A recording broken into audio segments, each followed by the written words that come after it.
Alaska, the last frontier of the United States, where even the government pays you to live there. In fact, in 2015, over 600,000 residents received more than $2,000 for their annual stipend. Sounds nice, right? Well, you couldn't pay me enough to bear witness to the mysterious creatures that some folks have sighted in the Alaskan wilderness.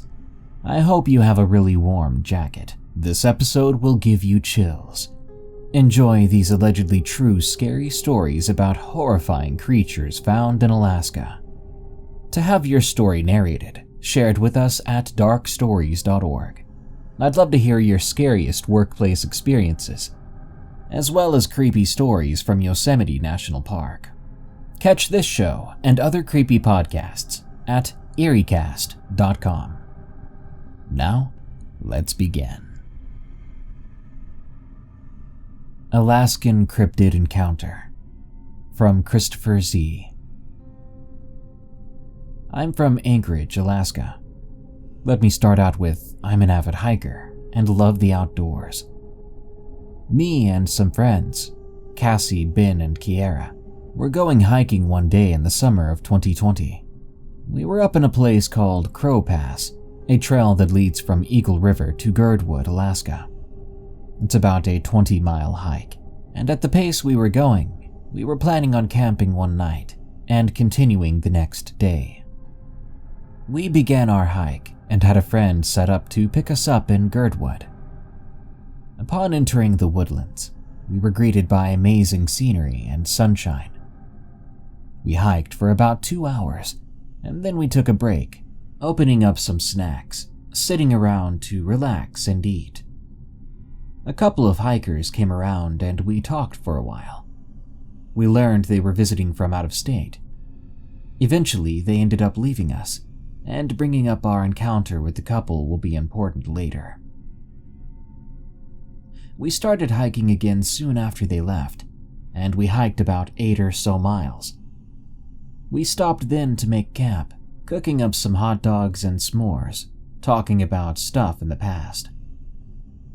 Suddenly, we heard cracking and rustling of sticks and leaves. All of us paused, looking towards the direction the sound had come from.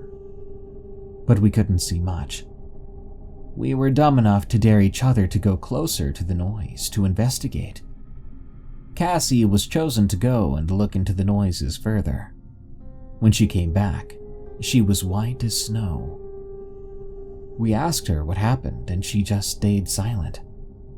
Soon after, she sat down and began to cry. We were all super concerned about what was going on. She told us that it was Kiera calling her name and that it was coming from deeper in the woods. But she knew that Kiera was with the rest of us. We were nervous but chalked it up to tiredness. It was a long day, so I said we should all go to bed. We went to sleep, but in the middle of the night I was awakened by a faint scratching noise coming from the side of my tent. I froze and looked over to Cassie. She was fast asleep, and so was everyone else. So I was the only one hearing this. I wanted to wake someone up, but I didn't want to let the thing outside know I was awake and aware. I heard the gravel outside being moved around as the creature, our intruder, circled the tent. I went back to sleep soon after, and was awakened again, this time by Brandon yelling obscenities, wondering why our tent had been slashed. I woke up quickly then, and noticed that the whole flap door of the tent had been ripped. The tent wasn't cheap, and we were all mad. We soon packed up and got ready to leave, when we heard the sound of the couple saying they needed help. We were thrown off guard, and panicked, so we walked into the woods to investigate. Cassie suddenly remembered what had happened the night prior, and yelled at us to stop, to just keep going on our journey on the trail. We kept hiking, all paranoid on what was out there, and we stayed silent for most of the way to Girdwood. I noticed a change in the atmosphere and how quiet the surrounding area was most of the day. This didn't seem good at all. I didn't want to scare everyone else there, but I told them we needed to hurry up. About 5 or 6 hours later of moving quickly, we finally made it to the exit. We could hear birds again, and the breeze was again blowing. We were more than happy to talk to the park ranger about the experience, and I could tell he was hiding stuff from us regarding our questions. He seemed happy but panicked at the same time. We've spoken about the hike since then, but we're all still stumped regarding what it might have been. A Wendigo or Skinwalker are our closest guesses. Alaskan Wendigo from Vanoss.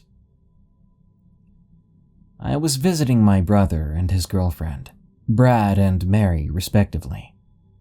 They both lived in Alaska, and I lived in Wisconsin at the time, so the best way to get there was by plane. When my flight landed, I went to the front and got my bags. As I got out, I saw Brad and Mary waiting on me. I went over to greet them as we haven't seen each other for a while. Then we all climbed into my brother's truck. On the ride, we talked about how things had been going for us, and how excited I was that I was going to be hanging out with them for a couple of weeks. Soon enough, we made it to their house. I unloaded my bags and went inside. Brad showed me to the room I'd be staying in. After that, we decided to go hunting. Since I'd brought my hunting gear along, I joined them. Grabbing some camping gear, we went to the site that they both were accustomed to. We had to show a park ranger our permission slip, apparently, or some sort of admission form. Then we went to the spot. When we got there, we set up camp, and we each went our separate ways to go hunting. Brad gave me and Mary walkie-talkies to keep in touch with everyone. After splitting up, I was hoping to see a big buck or an elk. They were common here. After a long while of walking and not seeing anything, I climbed a nearby tree to see if I could find a better spot or somewhere to hunker down and wait for my prey to come to me, but nothing really stuck out. I began to climb down the tree, but suddenly I heard this ear-piercing screech. At first, I thought it was an elk, but it sounded wrong, like a cross between a scream from a woman and the call of an elk. I grabbed my walkie-talkie and pressed the button. "Guys, I think I heard an elk." "Nice," Brad said. "Yeah, I think I heard the same call a ways out," said Mary. "Well, I'll go and see what I can spot," I replied. Brad let me know. "All right, we should be getting back at camp later, though." As I ventured to the spot where I thought I'd heard the noise, I found nothing. At first, anyway. But then came a horrible smell. I couldn't make out what it was, but as I searched around, I did discover a dead elk. I'm pretty sure this is the elk I'd heard screaming. It must have been screaming for its life. It was so mangled and rancid, I almost threw up when I saw it.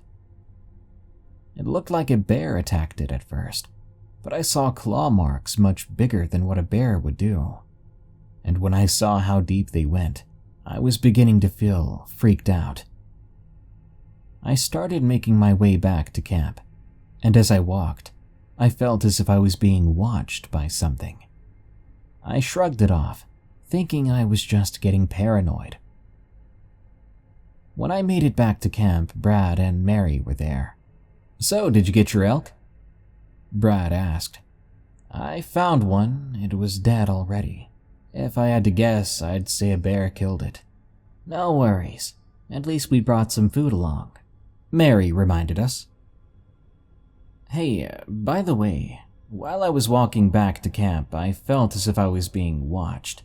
I'm not sure if that means anything, but I thought I'd let you know," I told Brad. Well, this area is known for bears, wolves, and mountain lions.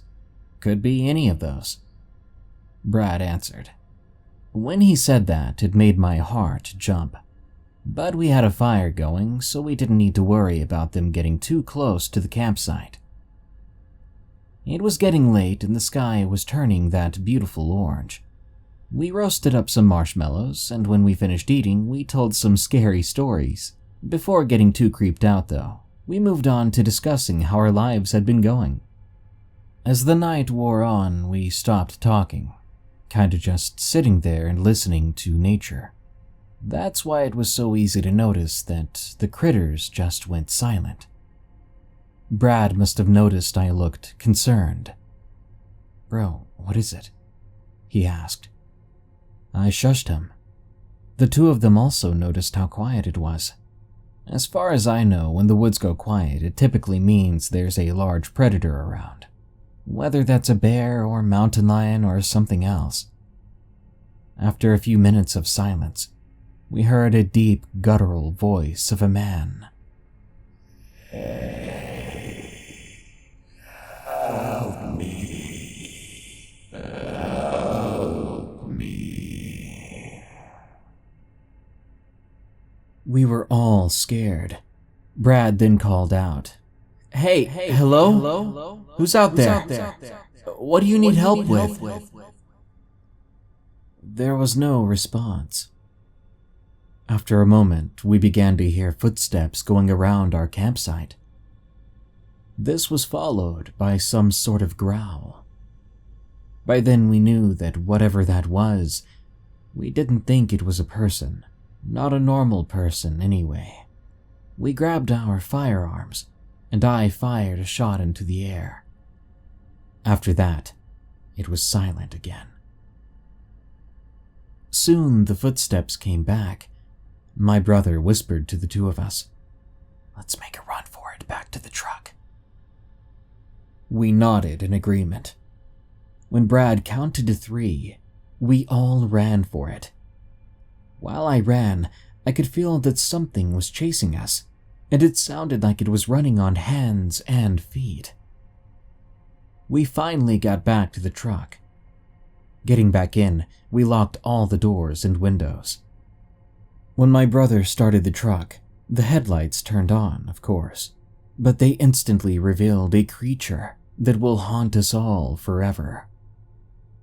It was a tall, humanoid thing. Its skin was gray and pale. Its form looked like bone being covered by old skin that didn't fit. Its legs ended in deer hooves, and it had long arms with claws for fingers. Based on how thin and frail it appeared, it looked as if it hadn't eaten in months, but its head is what I'll always remember.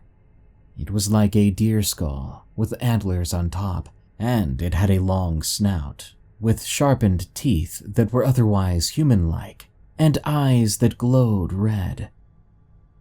All 3 of us screamed. My brother got us out of there as fast as he could. When we made it back to the house and ran inside, we locked all the doors, and we stayed up together all night, afraid that thing would follow us. After staying awake for a few hours, nothing else happened. In the morning, we were so scared, we just talked about what happened the previous night. After gathering our courage, we went back to the campsite to get our things, and luckily it was all still there. So we packed it all up, and we never went back again. This happened about a year ago.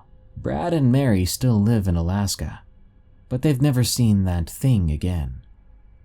Nowadays, I believe what we encountered may have been a Wendigo.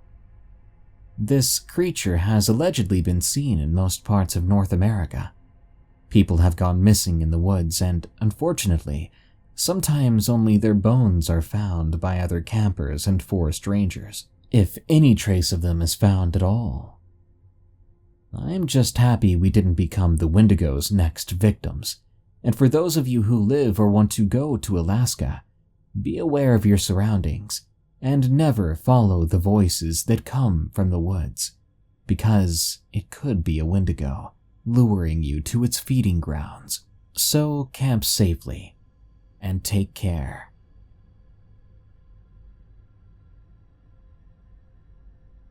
Unidentified Alaskan Cryptid from SpookyHippie. I lived in a very rural area of central Alaska for 12 years until I was 13. My sister and I used to adventure a lot. I'm Big Sis. At the time, I was 11 and she was 9. She went everywhere with me. We used to walk a few miles down a power line path to see what we could see. It was like 30 feet wide and a straight line for miles. Well, one day we headed down the path like usual. Daylight, no weird feelings, no eerie quiet, just another day.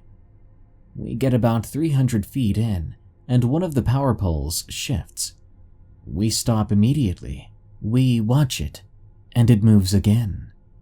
But it's not actually one of the power poles. It's a tree. It's too far away, about 400 feet or so. My mind is scrambling for an explanation. No Alaskan wildlife is that big. I mean, this thing was as tall as a power pole or a mature tree. The biggest of bears would be dwarfed by it, like a Pomeranian next to a basketball player. I squinted, trying to see if it was indeed a tree man. But all I knew for sure was it looked more like driftwood in a humanoid shape, and it moved all weird, all jerkily. Not in an excessive way. It didn't look demonic. Just a strange gait compared to someone not made of driftwood. Based on stories I would hear in the future, I would now say it could have been a stick man. In my case, there was only one of them, and it was huge, like Siren Head, if you've heard of that. A video in the far future of this event, of Siren Head, is what shook this memory loose. Of course, I'm not saying it was Siren Head. I remember us leaving, quietly and quickly. I don't remember running from it until we got on our property. It wasn't behind us, but if it was, it wasn't pursuing us. I sent my sister the video last week of Siren Head and asked if she remembered something similar. I didn't give any hints. I didn't want to lead her memory to believe anything other than what she remembered. But she remembered it too. Not what it looked like, but that after we got home that day, we planned new places to go explore to avoid that area. And after that, we would start avoiding paths with woods on both sides altogether. We never saw it again, but that doesn't mean it wasn't there, or that the one we saw wasn't just one of many that are nearly impossible to spot due to their thinness and texture. Has anyone else seen something like this? I'd love to hear your stories. I'm not sure if it was something we should even fear. I'm not sure if it was even aware of our presence that day.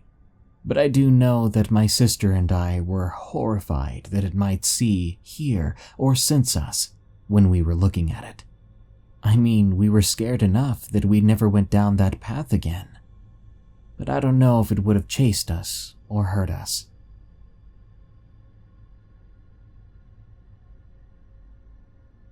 Worst night of my life, from Colton. When I was in elementary school, my father had moved to a different state, and I was in a vulnerable state of mind. I'm now 17, and every time I think about this night, my heart fails to keep a calm pace. My mother and I had just met some family friends for dinner. On our way home from a nice dinner, I had a creepy feeling in the back of my neck. I kept looking behind the car, expecting to see something, but there was always nothing. I brushed it off. Being the quiet type, I said nothing to my mother.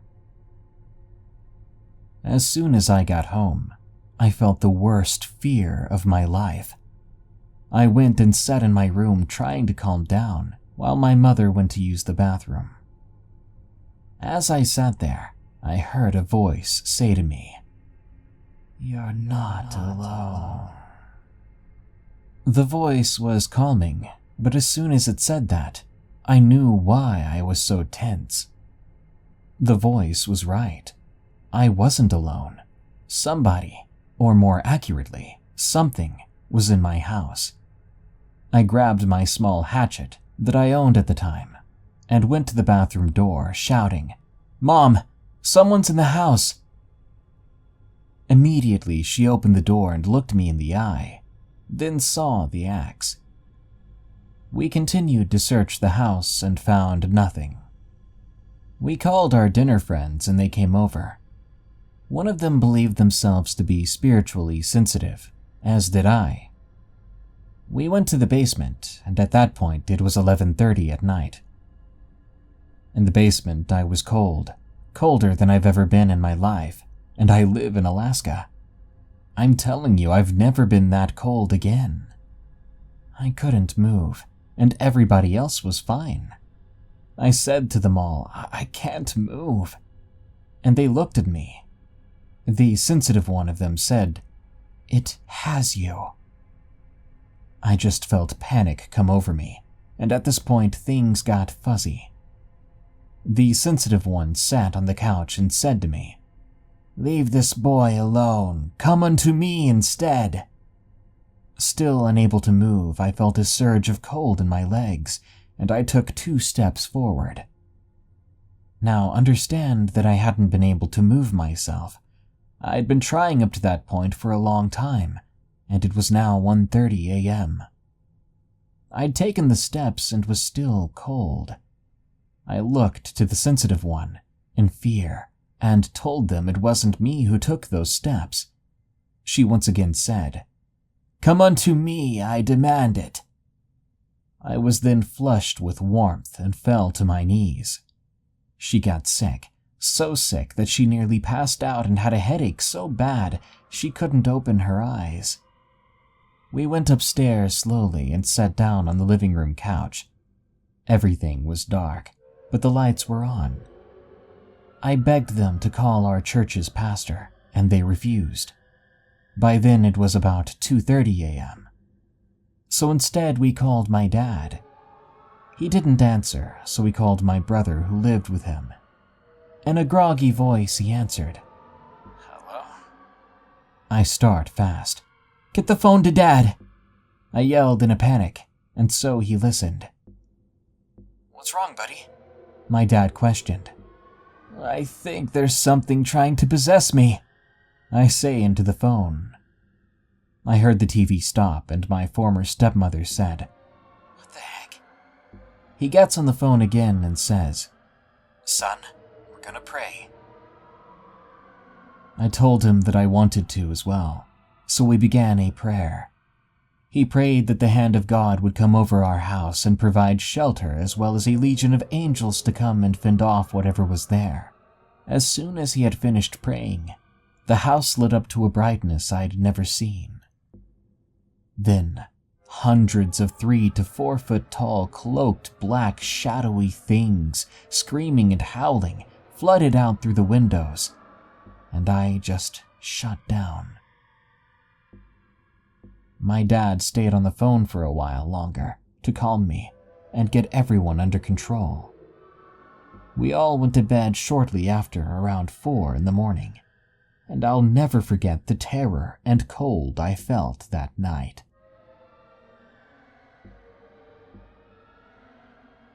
Abraham and the Bigfoot, from Michelangelo 987.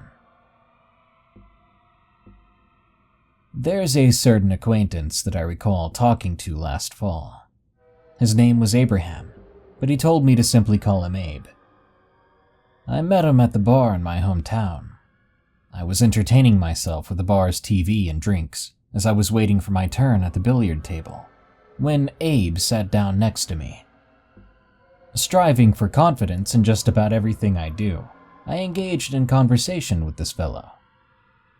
After a few minutes, I took an almost instantaneous liking to him and offered to buy him a drink.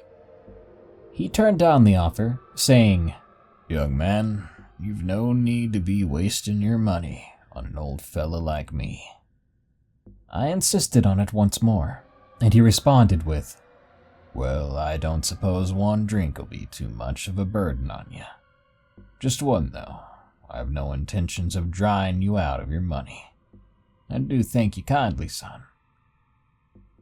After some time, it was my turn at the billiard table. I won 2 games before it was Abe's turn to play the winner.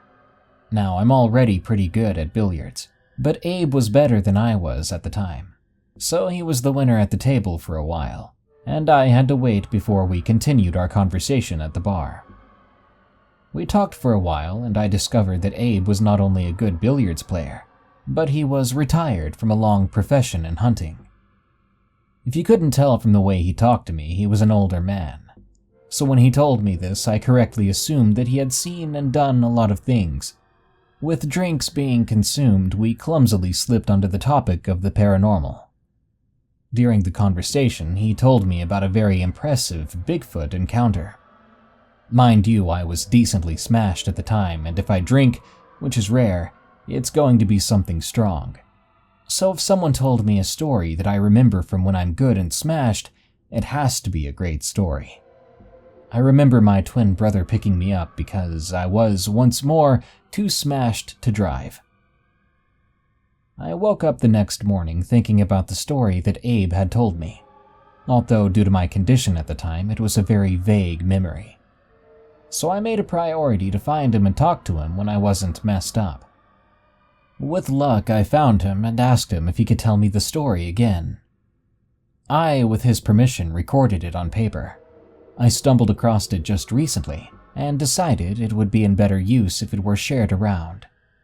What better way to do that than the internet? Share it with whoever you feel comfortable sharing it with, son, he said to me. So I'm doing just that. He was a resident of Michigan then, and as far as I know, he still is today. But his encounter took place in Alaska. It happened around the time he was in his late 30s. He explained to me that at the time he was experienced enough to be a professional, but not professional enough to be experienced. It's funny how phrases can really stick to your memory. He didn't specify what time of the season it was, only that it was hunting season. He told me that he was hunting for bear on that specific hunting trip, but he would witness something far more incredible than a simple bear. He started out early that morning. He arrived at the hunting resort by 5 a.m. He walked around for a while before he arrived at a preferred hunting spot and set up. He explained to me that he had learned to be very patient on waiting for animals to show up, if they would show up at all. He also said, "You gotta be cool with not being able to encounter what you want to see on a hunting trip. Otherwise, it'll ruin the experience that can be gained from making mistakes." So there he was, waiting patiently for something to show up. After a certain amount of time he didn't specify on, he managed to catch a flicker of movement. He raised his rifle to look through the scope and see what it was. He managed to locate where it was, but he had a hard time identifying it. This is what he had to say about it. "It was moving so fast, I figured it was running. But the problem with that is every animal has a certain way of running. Whether it be a gallop like a stag or a heavy-footed sprint like a bear. I couldn't detect anything like that with whatever it was, so I assumed it was a person. Then I stopped myself, thought about it, and quickly concluded it was moving fast, too fast to be a person. Being curious in what this thing was, I kept my scoop aimed at it. After a short time of following it, I finally got a good look at him. He walked out into the sun out of the cover of the trees and stopped. What I saw spooked me at first, but then it really impressed me. What got me spooked was just the way it looked. I grew up listening to them Sasquatch stories that old and young people alike would talk about. When I saw it, I knew that's what I saw. He looked like a big man covered in real dark hair, but the hair wasn't dark enough to call it black. He was definitely a male. I didn't see no breasts. I couldn't tell how big he was, but from all them bushes he was hanging around, he looked like he was at least 8 feet tall. But I'd soon discover later that he was bigger than that. His hands were so low that he could almost touch his knees without even bending over. His knees were obviously bent, but they wasn't bent enough to be a big problem for standing. When he was looking around, he didn't turn his head much. It looked like it had to move his hips to do that. The last thing I remember about this thing was just how built he was. It was almost scary just how powerful he looked. What impressed me was the fact that I didn't see him moving until he was almost in front of my naked eye. And at that age, I didn't let nothing past my eyes. So I didn't understand, and still don't understand, how something that big, that bulky, could almost sneak past me. I already had a hard time following it with my scoop, and I don't even think it was trying to hide from me. What also got me was just how fast he moved. Never seen something move so fast and so graceful before or after. After he was done with that explanation, he proceeded to tell me what happened next as I was eager to listen. He told me after a very short time of it looking around and standing in the same spot, it quickly looked over at him. Abe had something to say about that as well. I was thinking to myself, how could it have seen me? He's way over there and I'm way over here. I swear I remember the way it looked at me too. He kinda looked at me as if he already knew I was there. Not in a surprise that I didn't know you were there, you know? When I saw the way he was looking at me, I panicked and shot at him. But the way he flinched was like the magazine was full of wood chips. After he fired the shot and saw the outcome, he got his stuff together as fast as he could and left. Only after a minute of running, he toppled over something big. He didn't see it in front of him because he was paying attention to what could be behind him. He quickly recovered from the fall and turned to see what he had tripped over. He told me that he had fallen over a bear. He pulled out his rifle as quickly as he could, but the bear knocked it out of his hands, the force of the blow knocking him to his back. He said to me he never had to fight a bear in his life, and he was sure he would have been faster if it wasn't for all the weight on his back. He reached for his hunting knife as a last resort, but even with that in his hand, he figured he was going to die. Before the bear could finish him off, an unexpected savior came to his aid. It was a Sasquatch. He explained that the fight between these two behemoths was one that was so intense yet so quick, he didn't even know what exactly ended it. But he did know that the Sasquatch managed to kill the bear. It then looked at Abe. Abe had this to say and nothing more. When he turned around to look at me, I knew this was the one I'd just shot, because I saw the wound on him. He was shot in the shoulder, so I assumed I must have been more shaken up from looking at him than I thought, because I aimed for the middle of his chest. Even so, I shot him. So why would he come and save me? I didn't even care that he managed to follow me without me even seeing him. So after I saw the way he was looking at me, I knew I was looking at a creature that had such forgiveness that it couldn't be compared with the person. I mean, if you got shot by somebody, would you go and save his or her life right after? I knew I couldn't. But then I studied his face more, and I realized I wasn't looking at a "are you alright" face. I was looking at a "I saved you. You seen what I can do. Now why don't you leave" kind of face. So that's what I did. Remember when I said that I would find out he was bigger than 8 feet tall? Well, he was. He was no doubt in the 10 feet tall range.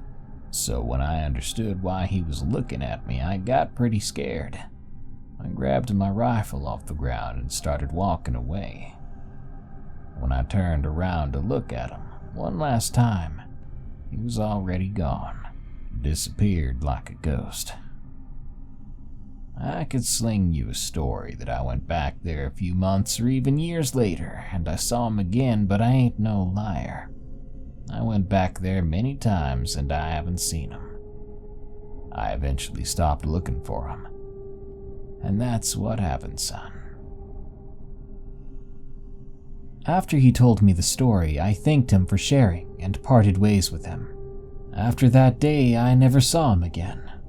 And I often think to myself that this is another one of those stories in the paranormal world that even the biggest of believers would have a hard time believing in. I myself am a bit skeptical of the story, but I will never forget Abe and how a Bigfoot saved his life for a different reason.